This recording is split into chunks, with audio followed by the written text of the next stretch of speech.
Hapa tuko na implement ya tinga inaitwa chisel plow. Tuko hapa na master technician mwenyewe namba 1 ndio huyu engineer 01 na tools zake kama ni engineer.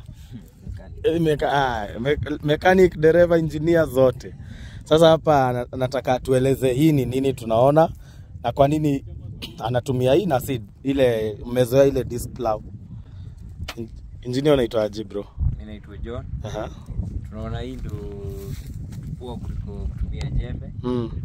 Juu ukitumia upande mahindi hata wakati wa kiangazi.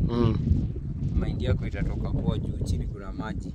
Hii mtaro inaweka maji sana. Okay.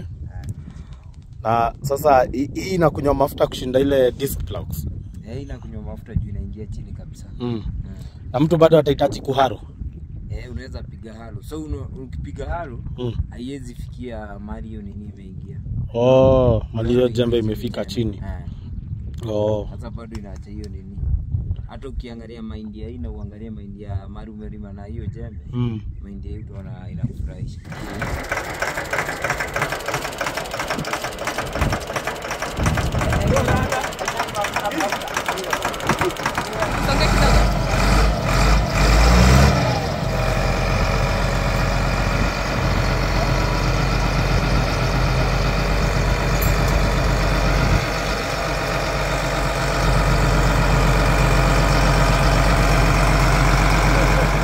By the way, hata nisimame kando.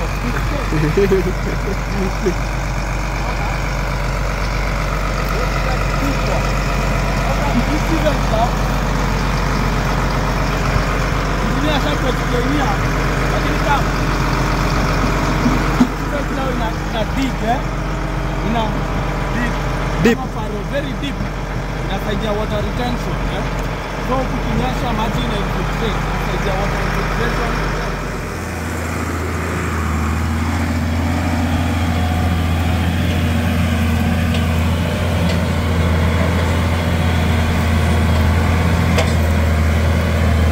As you can see, it's stirring up the soil.